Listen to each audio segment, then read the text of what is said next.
വിശദമായ വാർത്തകളിലേക്ക്. നിദാഖാത്ത് അൽ മൗസൂൻ എന്ന പേരിൽ രണ്ടാഴ്ചയ്ക്കകം നിദാഖാത്തിന്റെ മൂന്നാം ഘട്ടം പ്രഖ്യാപിക്കുമെന്ന് സൗദി ഡെപ്യൂട്ടി തൊഴിൽ മന്ത്രി അഹമ്മദ് അൽ സാലിഹ് അൽ ഹുമൈദാൻ അറിയിച്ചു. സ്വദേശികളുടെ വേതനം, ജോലിയിൽ അവരുടെ സ്ഥിരത, വനിതകളുടെ അനുപാതം തുടങ്ങിയവയാണ് പ്രധാനമായും നിദാഖാത്ത് അൽ മൗസൂണിൽ ഉൾപ്പെടുത്തിയിട്ടുള്ളത്. ഊർജ്ജം, ബാങ്കിംഗ്, ഇൻഷുറൻസ്, ടൂറിസം, ഹോട്ടൽ തുടങ്ങിയ മേഖലകളിൽ സ്വദേശീവൽക്കരണം നടപ്പാക്കുന്നതിന് സ്വദേശികൾക്ക് കൂടുതൽ പരിശീലന പരിപാടികൾ ആസൂത്രണം ചെയ്യുമെന്ന് സൗദി സാങ്കേതിക വിജ്ഞാന പരിശീലന കോർപ്പറേഷനും അറിയിച്ചു.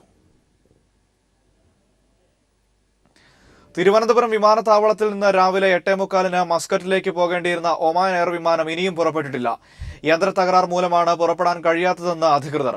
ഹോട്ടലുകളിലേക്ക് മടക്കി അയച്ച യാത്രക്കാരെ വൈകിട്ട് 7:30 യന്ത്ര തകരാർ പരിഹരിച്ചെന്നും ഉടൻ വിമാനം പുറപ്പെടുമെന്നും അറിയിച്ചു. വിമാനത്താവളത്തിൽ തിരിച്ചെത്തിയെങ്കിലും വിമാനം ഇതുവരെ പുറപ്പെട്ടിട്ടില്ല. 100ഓളം യാത്രക്കാരാണ് ദുരിതത്തിലായിരിക്കുന്നത്. യാത്രക്കാർ വിമാനത്താവളത്തിൽ പ്രതിഷേധിക്കുകയാണ്. റംസാനോടനുബന്ധിച്ച് UAEയിൽ അവശ്യവസ്തുക്കളുടെ ഗണത്തിലുള്ള 4000ഓളം ഉൽപ്പന്നങ്ങൾക്ക് വില നിയന്ത്രണം ഏർപ്പെടുത്തി. അവശ്യവസ്തുക്കളുടെ ഗണത്തിലുള്ള 5000 വസ്തുക്കൾക്ക് 70% വരെ കോപ്പറേറ്റീവ് സൊസൈറ്റികളും ഹൈപ്പർ മാർക്കറ്റുകളും വില ഇളവ് നൽകുമെന്ന് സാമ്പത്തിക മന്ത്രാലയവും അറിയിച്ചു. റംസാൻ മാസത്തിൽ ഉപഭോക്താക്കളുടെ അവകാശങ്ങൾ സംരക്ഷിക്കുന്നതിന് എല്ലാ നടപടിയും മന്ത്രാലയം സ്വീകരിക്കുന്നുണ്ട്. റംസാൻ മാസത്തിൽ ദുബായിലെ വിതരണക്കാർ മാത്രം 18,000 ടൺ അവശ്യ സാധനങ്ങളാണ് ഇറക്കുമതി ചെയ്യുന്നത്. പ്രമുഖ ഹൈപ്പർ മാർക്കറ്റ് ഗ്രൂപ്പായ ലുലു ഗ്രൂപ്പ് റംസാൻ ഫുഡ് കിറ്റുകൾ വിപണിയിലിറക്കി. റംസാൻ നോമ്പ് കാലത്ത് ആവശ്യമായ ഭക്ഷ്യസാധനങ്ങളുടെ വലുതും ചെറുതുമായ കിറ്റുകൾ യഥാർത്ഥ വിലയേക്കാൾ കുറഞ്ഞ നിരക്കിലാണ് വിൽപ്പന നടത്തുന്നത്. Dubai ബ്യൂറോയുടെ report. 20 വ്യത്യസ്ത ഭക്ഷണ സാധനങ്ങളുമായുള്ള വലിയ കിറ്റ് 130 ദിർഹത്തിനും 12 സാധന സാമഗ്രികളുമായുള്ള ചെറിയ കിറ്റ് 90 ദിർഹത്തിനുമാണ് ലുലു വിപണിയിലെത്തിക്കുന്നത്. UAE സാമ്പത്തിക വകുപ്പിലെ ഉപഭോക്തൃ സംരക്ഷണ വിഭാഗം ഡയറക്ടർ ഡോക്ടർ ഹാഷിം അൽ നുയേമി കിറ്റ് വിപണി ഉദ്ഘാടനം ചെയ്തു. ദുബായ് ബർഷ ലുലു ഹൈപ്പർ മാർക്കറ്റിൽ നടന്ന ചടങ്ങിൽ retail director TP Aboobacker, regional manager KP Thampan എന്നിവർ സംസാരിച്ചു. മുൻ വർഷങ്ങളിലും ലുലു ഇത്തരത്തിൽ റമദാൻ ഫുഡ് കിറ്റുകൾ പുറത്തിറക്കിയിരുന്നു. ബസുമതി അരി, എണ്ണ, പച്ചക്കറി, നെയ്യ്, ഓട്സ്, പഞ്ചസാര തുടങ്ങിയ പ്രധാന സാമഗ്രികൾ അടങ്ങുന്നതാണ് കിറ്റ്. ഈ റമദാനിലും ഉപഭോക്താക്കൾക്ക് കുറഞ്ഞ നിരക്കിൽ മികച്ച ഗുണനിലവാരത്തിലുള്ള ഭക്ഷ്യസാധനങ്ങൾ ഉറപ്പുവരുത്തുന്ന ലുലുവിന്റെ നടപടി പ്രശംസനീയമാണെന്ന് ഡോക്ടർ ഹാഷിം അൽ നുയേമി പറഞ്ഞു. Economy for Ramadan season, it is tried to make this planning before 3 months, not now. And before already I meet with the Lulu hypermarket and a lot of hypermarket in all United Arab Emirates. Today I appreciate for Lulu to subsidies the consumer at over all the items, more than 5,000 items for 25 million. ലുലുവിന്റെ എല്ലാ super hyper മാർക്കറ്റുകളിലും Ramadan കിറ്റുകൾ ലഭ്യമാണെന്ന് അധികൃതർ അറിയിച്ചു. News bureau, Dubai. റംസാനിൽ ഭിക്ഷാടനം തടയാൻ പദ്ധതിയുമായി Dubai police. ഭിക്ഷാടനം തടയാനായി 21 ഉദ്യോഗസ്ഥരടങ്ങിയ സംഘത്തിന് രൂപം നൽകി. വ്രതമാസത്തെ യാചനയും പണപ്പിരിവും ഈ സംഘം നിരീക്ഷിക്കും. പുണ്യമാസത്തിന്റെ പവിത്രതയ്ക്ക് കളങ്കമേൽപ്പിക്കുന്ന ഭിക്ഷാടനം തടയുന്നതിന് താമസ കുടിയേറ്റ വകുപ്പ്, നഗരസഭ, മതകാര്യ വകുപ്പ് എന്നിവയുമായി സഹകരിക്കുമെന്ന് CIDയിലെ ടൂറിസ്റ്റ് പോലീസ് വിഭാഗം അധികൃതർ അറിയിച്ചു. പിണറായി വിജയന്റെ നേതൃത്വത്തിലുള്ള പുതിയ മന്ത്രിസഭ അധികാരമേൽക്കുന്നതിന്റെ ഭാഗമായി മാസ് ഷാർജയുടെ നേതൃത്വത്തിൽ കേക്ക് മുറിച്ച് വിതരണവും പായസ വിതരണവും നടത്തി. നേരത്തെ സത്യപ്രതിജ്ഞാ ചടങ്ങ് കാണാൻ പറ്റാത്തവർക്കായി ഡിജിറ്റൽ സ്ക്രീനിൽ ചടങ്ങുകൾ സംഘാടകർ ഒരുക്കിയിരുന്നു.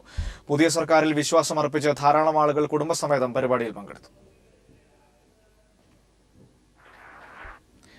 പുതിയ ഇടതുപക്ഷ സർക്കാരിന് അഭിവാദ്യം അർപ്പിച്ച് അബുദാബി കേരള സോഷ്യൽ സെന്ററിൽ വിവിധ പരിപാടികൾ സംഘടിപ്പിച്ചു. അബുദാബി ശക്തി തിയേറ്റേഴ്സിന്റെ നേതൃത്വത്തിൽ പായസവും ലഡുവും വിതരണം ചെയ്തു. Abu Dhabi Shakti theatres president KT Hameed, secretary Govindan Namboothiri, Kerala social centre president P Padmanabhan എന്നിവർ പരിപാടികൾക്ക് നേതൃത്വം നൽകി. സ്ത്രീകളും കുട്ടികളുമടക്കം 100 കണക്കിന് ആളുകൾ പങ്കെടുത്തു. കേരള ആർട്ട് ലവേഴ്സ് അസോസിയേഷൻ കലാകുവൈറ്റിന്റെ സാംസ്കാരിക മേളയായ സമന്വയം 2016 മുഖ്യാതിഥിയായി പങ്കെടുക്കുന്ന പ്രശസ്ത സാഹിത്യകാരൻ NS മാധവൻ, പ്രശസ്ത ഗായിക ലതിക ദിനേശ് എന്നിവർക്ക് കലാകുവൈറ്റ് പ്രവർത്തകർ കുവൈറ്റ് അന്താരാഷ്ട്ര വിമാനത്താവളത്തിൽ സ്വീകരണം നൽകി. നാളെ രാവിലെ 10 മണി മുതൽ സൗത്ത് സബാഹിയ അൽ ഫൈസാലിയ ഹാളിലാണ് സാംസ്കാരിക മേള സംഘടിപ്പിച്ചിരിക്കുന്നത്. ദുബായ് ആസ്ഥാനമായുള്ള റീജൻസി ഗ്രൂപ്പിന്റെ ഗ്രാൻഡ് ഹൈപ്പർ മാർക്കറ്റ് വിവിധ ഗൾഫ് നാടുകളിലെ ഉപഭോക്താക്കൾക്കായി നടത്തിവന്ന ഗ്രാൻഡ് ഗോൾഡ് ഫെസ്റ്റ് വെള്ളിയാഴ്ച സമാപിക്കുമെന്ന് അധികൃതർ അറിയിച്ചു. 11 കിലോയിലേറെ സ്വർണം, 3 നിസാൻ പെട്രോൾ കാർ എന്നിവയാണ് മെഗാ പ്രൊമോഷൻ സമ്മാനമായി നൽകുന്നത്. കഴിഞ്ഞ ദിവസങ്ങളിലെ നറുക്കെടുപ്പിലെ വിജയികൾക്കുള്ള സമ്മാനങ്ങൾ സിനിമാ താരം റീനു മാത്യൂസ് വിതരണം ചെയ്തു.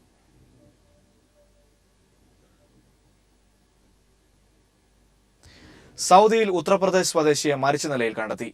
ഹൈലിൽ നിന്നും 300 കിലോമീറ്റർ അകലെയുള്ള അൽ സുബൈറയിൽ ഒട്ടകങ്ങളെ മേച്ചിരുന്ന അസീം ഖാൻ ഇബ്രാഹിം ഖാനാണ് മരിച്ച നിലയിൽ കണ്ടെത്തിയത്. മൃതദേഹത്തിന് 2 ആഴ്ചയോളം പഴക്കം തോന്നിക്കുന്നു. നവയുഗം സാംസ്കാരിക വേദി കിഴക്കൻ മേഖലയിലെ പ്രവാസികൾക്ക് കലാസന്ധ്യ ഒരുക്കുന്നു. മെയ് 28 ശനിയാഴ്ച വൈകിട്ട് 4 മണി മുതൽ ദമാം സാസ്ക ഓഡിറ്റോറിയത്തിൽ കലാസന്ധ്യ 2016 അരങ്ങേറും. കലാസന്ധ്യയിൽ മറിമായം എന്ന ടെലിവിഷൻ പരിപാടിയിലെ കലാകാരന്മാരും റിയാദിലെ കലാകാരന്മാരും ഒന്നിച്ച് അവതരിപ്പിക്കുന്ന മാജിക്കൽ കോമഡി പ്രോഗ്രാം അരങ്ങേറും. ഇന്ത്യ ഫ്രറ്റേണിറ്റി ഫോറം അൽഖോബാർ ഘടകം സംഘടിപ്പിക്കുന്ന ജൂനിയർ ഫുട്ബോൾ ചാമ്പ്യൻഷിപ്പിന്റെ ഫൈനൽ മത്സരങ്ങൾ നാളെ നടക്കും. വെള്ളിയാഴ്ച രാത്രി 9:30 അൽഖോബാർ അൽ ഗൊസൈബി സ്റ്റേഡിയത്തിലാണ് മത്സരങ്ങൾ നടക്കുക.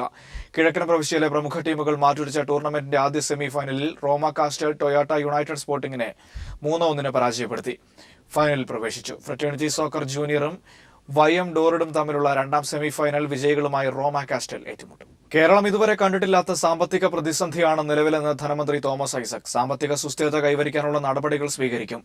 UDF സർക്കാർ ചെലവാക്കിയതെല്ലാം ബജറ്റിന് പുറത്തെ ചെലവുകളാണെന്നും ധനമന്ത്രി പറഞ്ഞു. ബഡ്ജറ്റ് എന്ന് പറയുന്നത് ശുദ്ധ പ്രഹസനമായിട്ട് മാറി. മൂലധന ചെലവ് കുറയാണ് ചെയ്തിട്ടുള്ളത്. സംസ്ഥാന വരുമാനത്തിന്റെ ശതമാനമായി കണക്കാക്കിയിട്ടുണ്ടെങ്കിൽ ചെലവെല്ലാം ദൈനംദിന ചെലവാക്കി മാറ്റി. അതാണ് ഈ പ്രതിസന്ധിയുടെ കാരണം എന്ന് പറയുന്നത്. ബഡ്ജറ്റിൽ പറഞ്ഞ കാര്യങ്ങൾക്കല്ല, അപ്പപ്പോ വിളി തോന്നുന്ന കാര്യങ്ങൾക്കൊക്കെ പണം എടുത്ത് ചെലവഴിക്കാം. ഈ സാമ്പത്തിക പ്രതിസന്ധിയിലും വൻകിട മൂലധന നിക്ഷേപം കേരളത്തിൽ സാധ്യമാക്കുന്നത് എങ്ങനെയെന്നുള്ളതാണ് വെല്ലുവിളി. ഈ സാമ്പത്തിക പ്രതിസന്ധി പരിഹരിച്ചു കഴിഞ്ഞിട്ട് നമുക്ക് വൻകിട നിക്ഷേപങ്ങളാകാം എന്ന് കരുതി കഴിഞ്ഞാൽ അത് വളർച്ചയ്ക്ക് വലിയ തിരിച്ചടിയായിട്ട് മാറും. അതുകൊണ്ട് എത്രയും പെട്ടെന്ന് സാമ്പത്തിക സുസ്ഥിരത കൈവരിക്കാനുള്ള നടപടികൾ സ്വീകരിക്കാം. ഒരുപക്ഷെ ഒരു 2 വർഷം എങ്കിലും എടുക്കുമെന്ന് എനിക്ക് തോന്നുന്നു. കളങ്കരഹിതമായ ഭരണം കാഴ്ചവെക്കാനായി ശുഭാപ്തി വിശ്വാസത്തോടെയാണ് ഇടതുപക്ഷ മന്ത്രിമാർ സെക്രട്ടേറിയറ്റിലെത്തിയത്. പുതിയ മന്ത്രിമാരെ വകുപ്പ് സെക്രട്ടറിമാരും ഉദ്യോഗസ്ഥരും ചേർന്ന് സ്വീകരിച്ചു. വകുപ്പുമായി ബന്ധപ്പെട്ട തിരക്കിട്ട ചർച്ചകൾക്കിടെ വരാൻ പോകുന്ന ഭരണത്തെപ്പറ്റിയുള്ള മാധ്യമപ്രവർത്തകരുടെ ചോദ്യങ്ങൾക്കും മന്ത്രിമാർ മറുപടി നൽകി. പുതിയ പ്രതീക്ഷകളും സ്വപ്നങ്ങളുമായിട്ടാണ് ഇടതുമുന്നണി മന്ത്രിമാർ അധികാരത്തിൽ അവരോധിതരാകുന്നത്. മന്ത്രിസ്ഥാനത്ത് ഇതാദ്യമായി എത്തിയവർക്ക് അമ്പരപ്പോ അതിരുകടന്ന ആത്മവിശ്വാസമോ ഇല്ല. തികച്ചും യാഥാർത്ഥ്യബോധത്തോടെ വിഷയങ്ങളെ സമീപിക്കുന്നതിനാണ് പല മന്ത്രിമാർക്കും ഇഷ്ടം. അഴിമതിരഹിത ഭരണമെന്ന അടിസ്ഥാന മുദ്രാവാക്യത്തിനൊപ്പം വികസനവും സമന്വയിക്കുന്നതാണ് പുത്തൻ മന്ത്രിമാരുടെ വികസന പരിപ്രേക്ഷ്യം. 4 പുതിയ മന്ത്രിമാരാണ് അവരുടെ വകുപ്പുകളിൽ അടിയന്തരമായി നടപ്പിലാക്കാൻ പോകുന്ന പദ്ധതികളെപ്പറ്റി മനസ്സു തുറന്നത്. മുൻ സർക്കാരുകളുടെ കാലത്ത് വിവാദ തീരുമാനങ്ങൾ കൊണ്ട് ഏറെ പഴികേട്ട റവന്യൂ വകുപ്പിനെ അഴിമതി വിമുക്തമാക്കുക എന്നതാണ് ഇ ചന്ദ്രശേഖരന്റെ ആദ്യ കടമ. അതിൽ ഒരു വിട്ടുവീഴ്ചയ്ക്കും താൻ തയ്യാറല്ലെന്ന് അദ്ദേഹം പറയുന്നു.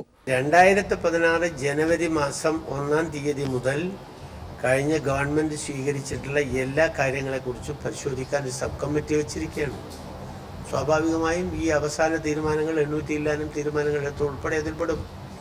അത് ശരിയേത് തെറ്റേതെന്ന് നിർണ്ണയിക്കാൻ ആ കമ്മിറ്റിയുടെ റിപ്പോർട്ടിന് ശേഷം സാധ്യമാകും. ബാറുകൾ പൂട്ടിയിട്ടും മദ്യത്തിന്റെ ഉപഭോഗം കുറഞ്ഞില്ലെന്നും എന്നാൽ മദ്യവർജനത്തിനായി ജനങ്ങളെ ബോധവൽക്കരിക്കുകയാണ് വേണ്ടതെന്നും എക്സൈസ് മന്ത്രി TP രാമകൃഷ്ണൻ പറഞ്ഞു. ഞാനിതിന്റെ കാര്യങ്ങൾ പറഞ്ഞല്ലോ. മദ്യത്തോടുള്ള നിലപാടെന്താണ്? മദ്യവർജനത്തിനാണ് നിൽക്കുന്നത്. മദ്യത്തിന്റെ ഉപഭോഗം കുറയ്ക്കാനാണ് ശ്രമിക്കുന്നത്.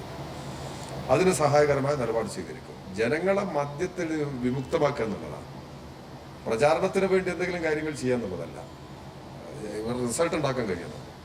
ഷാപ്പുകളുടെ എണ്ണം കുറച്ചിട്ടും മദ്യവിൽപ്പന കുറഞ്ഞിട്ടില്ല എന്നതാണ് അവർ പറഞ്ഞിരിക്കുന്നത്. എല്ലാ റിപ്പോർട്ടും ഞാൻ ആവശ്യപ്പെട്ടിട്ടുണ്ട്.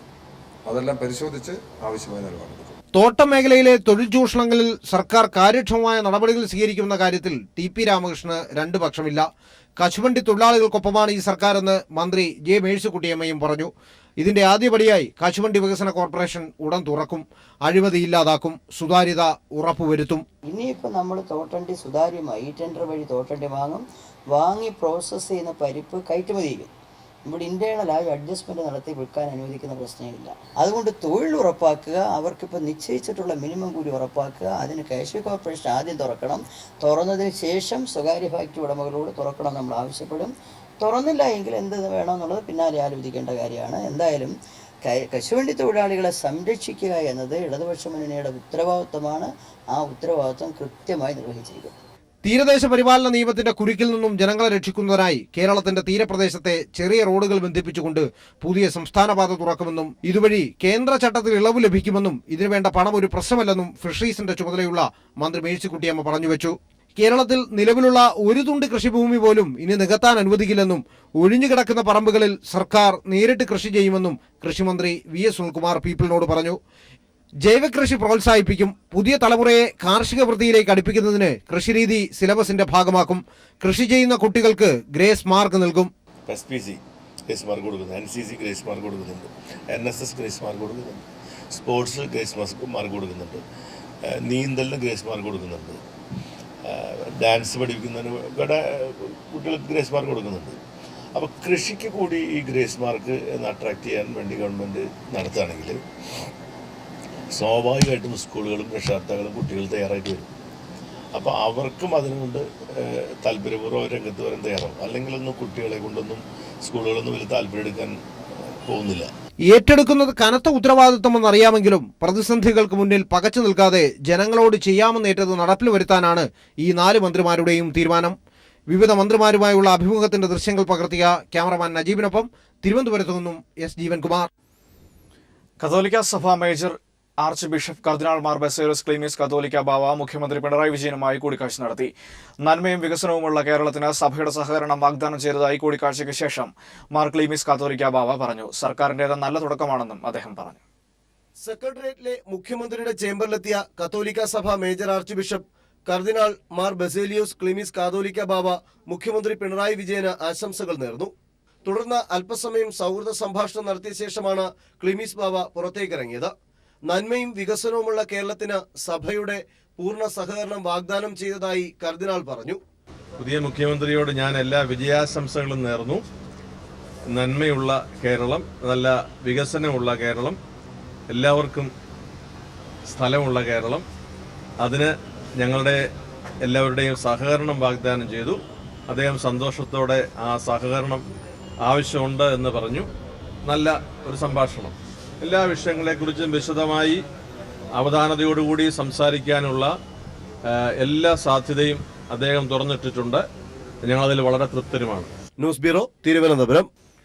ജിഷ കേസുമായി ബന്ധപ്പെട്ട LDF സർക്കാർ തീരുമാനങ്ങൾ സ്വാഗതാർഹമാണെന്ന് ജിഷയുടെ കുടുംബം. ADGP സന്ധ്യയുടെ നേതൃത്വത്തിലുള്ള അന്വേഷണ സംഘത്തിൽ പ്രതീക്ഷയുണ്ടെന്ന് ജിഷയുടെ അമ്മ പറഞ്ഞു.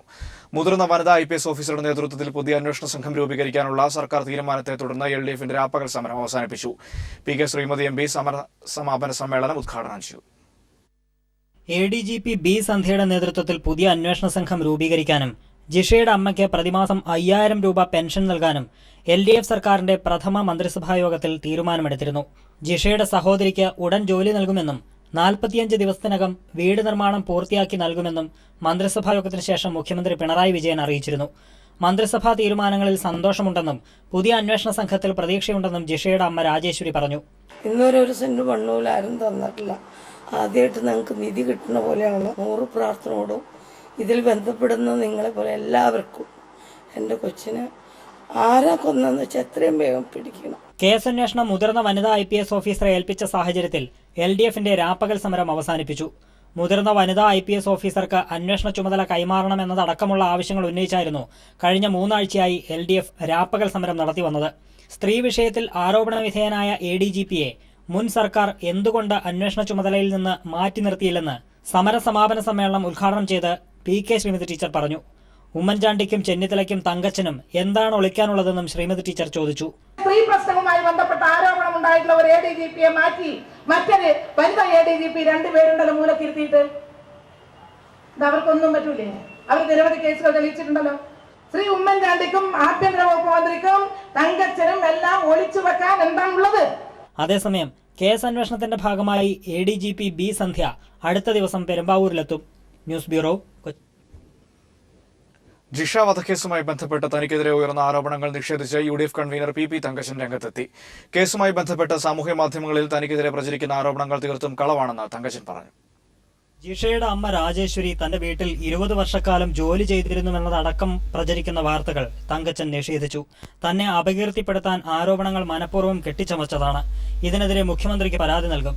തന്നെ അപമാനിച്ചവർക്കെതിരെ മാനനഷ്ട കേസ് നൽകുമെന്നും PP തങ്കച്ചൻ പറഞ്ഞു. രാജേശ്വരി എൻ്റെ വീട്ടിൽ 20 വർഷക്കാലമായി 20 വർഷത്തിന് മേലായിട്ട് ജോലിക്ക് നിന്നിരുന്നു. എന്തും അതുമായി ബന്ധപ്പെട്ട മറ്റ് ഉയർത്തിയ ആരോപണങ്ങൾ ആടെ ഞാൻ നിഷേധിക്കുക. തീർത്തും കളവാണ്. ഇനി ഇത് ആവർത്തിക്കാതിരിക്കാൻ ഇതിൻ്റെ പിന്നിലുള്ളവരാരാണ് എന്ന് കൃത്യമായിട്ട് മനസ്സിലാക്കാനും അവരുടെ പേരിൽ കർശനമായ നടപടികൾ സ്വീകരിക്കാനും ഞാൻ ബഹുമാനപ്പെട്ട മുഖ്യമന്ത്രിക്കും അദ്ദേഹത്തിന് അപേക്ഷ കൊടുക്കും. കൊല്ലപ്പെട്ട ജിഷ പെരുമ്പാവൂരിലെ പ്രമുഖനായ കോൺഗ്രസ് നേതാവിന്റെ മകളാണെന്നും സ്വത്തിന്മേലുള്ള അവകാശം ചോദിച്ചതാണ് കൊലയ്ക്ക് കാരണമായതെന്നും ആരോപിച്ച് ജോമൻ പുത്തൻപുരയ്ക്കൽ മുഖ്യമന്ത്രിക്ക് പരാതി നൽകിയിരുന്നു. പരാതിയിൽ പറയുന്ന കോൺഗ്രസ് നേതാവ് തങ്കച്ചനാണെന്ന് പിന്നീട് സാമൂഹ്യ മാധ്യമങ്ങളിൽ വാർത്ത പ്രചരിക്കുകയും ചെയ്തിരുന്നു.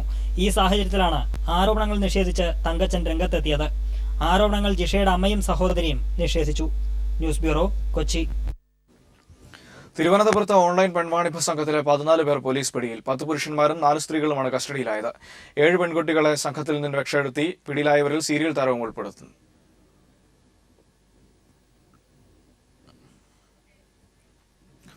സുപ്രീം കോടതിയിൽ കേന്ദ്ര സർക്കാർ എതിർത്തിരുന്നുവെങ്കിൽ കടൽക്കൊലക്കേസിൽ നാവികന് ജാമ്യം ലഭിക്കില്ലായിരുന്നു. കടൽക്കൊലക്കേസിൽ ഇന്ത്യക്ക് ആകെയുള്ള പ്രതിയാണ് നാട്ടിലേക്ക് മടങ്ങിപ്പോകുന്നത്. 2014 ലോക്സഭാ തെരഞ്ഞെടുപ്പിൽ കടൽക്കൊലക്കേസ് നരേന്ദ്രമോദിയുടെ പ്രധാന പ്രചാരണ വിഷയമായിരുന്നു. വിജയിച്ചാൽ നാവികരെ ജയിലിലടയ്ക്കുമെന്നായിരുന്നു മോദിയുടെ വാഗ്ദാനം. കടൽക്കൊലക്കേസിൽ കേന്ദ്ര സർക്കാരിന്റേത് കള്ളക്കളിയാണെന്ന് മുഖ്യമന്ത്രി പിണറായി വിജയൻ. കേന്ദ്രത്തിന്റെ തെറ്റായ നിലപാട് മൂലമാണ് നാവികർ രക്ഷപ്പെട്ടതെന്നും മുഖ്യമന്ത്രി പറഞ്ഞു.